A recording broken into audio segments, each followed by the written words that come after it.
In this video, I'm going to take a look at the different types of Battlefield fans that you will find supporting the Battlefield franchise. Some of them are the hardcore fans, the real veterans, the guys that just absolutely live and die by Battlefield, whilst others are a bit more casual and some are just incredibly funny.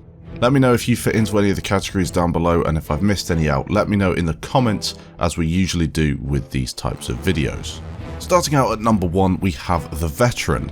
The Battlefield veteran has played pretty much every Battlefield there is, and they pride themselves on being someone that is a fan of the whole franchise, not just one individual game. They've played all of the games and were involved from the very start. Battlefield 1942 is the first game that came out, the first true Battlefield game that came out, and that was back in 2002 on Microsoft Windows. Since then, there have been loads of different Battlefield games. We've had Battlefield Vietnam, Battlefield 2, Modern Combat, 2142, Bad Company, Battlefield Heroes, 1943, Bad Company 2, Bad Company 2 Vietnam, which was a very good DLC for anyone who used to play that, Battlefield 3, all of the DLCs attached to BF3, Battlefield 4, Battlefield Hardline, BF1, and now BF5. I think if you've played all those games, or at least 90% of those games, you can refer to yourself as a Battlefield veteran. But the thing is, a lot of people refer to themselves as veterans, so they've only played really 4 or 5 of the titles. That doesn't really count, but there you go. That's the first type of Battlefield fan that I notice out there. Next up, we have the casual. Not bothered about the game that much, plays purely for fun, and will clock up a few hours each weekend. The casual is probably the most common sort of gamer. I'm not saying that there's anything wrong with being a casual, I think it's personally fine. The game player base in most games are made up of casual players, and that is how you sell your copies of your games. So the casual gamer is incredibly important. At number 3, we have the SJW, the social justice warrior. These fans have only recently started to appear and really grew in numbers around the start of Battlefield 5's marketing campaign. They seem to think that politics and gaming should be mixed together and will attack you for having a different view to their own. They're not all bad and certainly shouldn't be hated on immediately. Some of them have some pretty decent views and you can have a conversation with them, but there are some that are just terrible, terrible people to try and talk to, and they will jump down your throat and attack you for any sort of opinion you have on a Battlefield game. Battlefield 5 has been a really interesting one for me to talk about because there's a different take on World War II, and there's lots of things that were included, especially with that initial trailer, that I personally didn't like. But the minute you say, I'm not a fan of seeing a woman with a robotic arm in a World War II game, social justice warriors will completely try and destroy you, mostly just embarrassing themselves, proving they don't know much about anything, but there we go. They're certainly on the list of Battlefield fans. At number 4, we have the tactical or hardcore only guy. Oh boy, these guys really crack me up. There's nothing wrong with hardcore mode, to be fair. If you enjoy it, then fine. But the sort of player that claims hardcore mode is far more difficult than normal Battlefield, which is simply not the case, or try to explain to other players that they need to be more tactical and try to implement some military style strategy to capture a flag or arm an objective, are actually quite hilarious. The sort of person that will do their loadout and their camouflage and everything in their class only to go and hide in a bush prone to try and snipe a couple of players around. These tactical players that are just playing the wrong game for that sort of playstyle.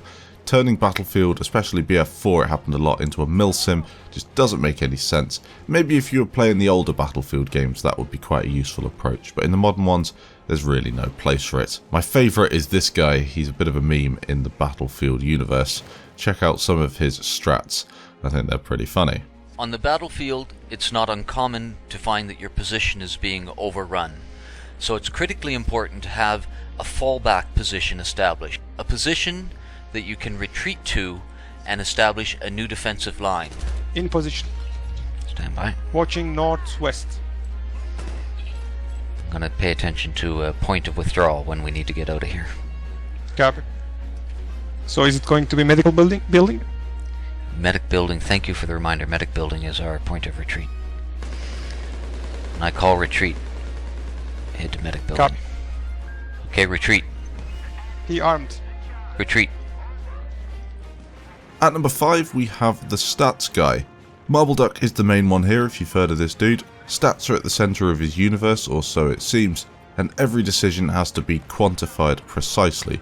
He can't use a gun unless the stats all add up, and I'm not sure if that's particularly the case with Marbleduck. He just presents that opinion in most of his videos, but analysing everything from start to finish is something he does a lot, and I do really enjoy these sorts of people because there is definitely a place for statistical analysis in the Battlefield franchise, but sometimes you just have to play the damn game and use whatever weapons you find fun. At number 6 we have the content creator or streamer. Whether you're a Jack Frags or a smaller creator, Battlefield has always been a game that people enjoy creating videos for and streaming. It's a great game to watch, or at least Battlefield 3 and 4 were, and it's a really good game to make content on because there's always updates, there's always a new game coming, and there's so much depth to the game in general. At number 7 we have the Battlefield 3 was the best Battlefield fan. Now this sounds a little bit weird, but you do see a lot of these players, people who just go by Battlefield 3 being the best game. They live and die by the game, they think that that was where Battlefield was at its best. A lot of them still actually just play Battlefield 3 exclusively, they never went over to Battlefield 4, and they certainly didn't go to Hardline or Battlefield 1. BF5 was maybe a game a lot of these people were thinking they could come back to, but I don't think that's going to be the case, and BF3 will be a game they stick with for another couple of years. Battlefield 3 is widely regarded as the best Battlefield out there. I also think that it is a fantastic game, but some people live and die by that sentiment and take it just a little bit too far. At number 8 we have the history buff. These are the sort of people that just love the history part of Battlefield. Flakfire is the main history buff in terms of a content creator, and I don't think that he would refuse to use certain weapons if they weren't faction specific or anything like that, but there are players out there who take it that far. In Battlefield 1 it was the case, but I think in Battlefield 5 people might try and do it a little bit more, but will you really have much luck, seeming as though DICE have had this weird interpretation of the Second World War in Battlefield 5? I don't think you can be that historically accurate as a player, but I'm sure there will be some fun for those history guys.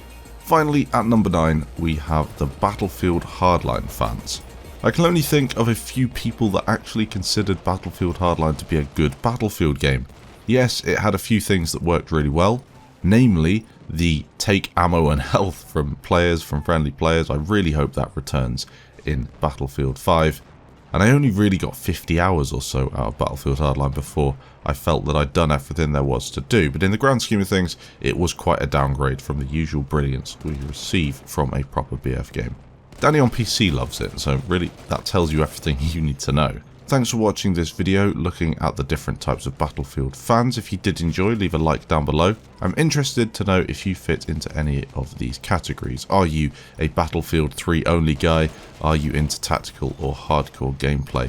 Are you a history buff on the battlefield? Let me know in the comments. Thanks for watching, and I'll catch you in the next video.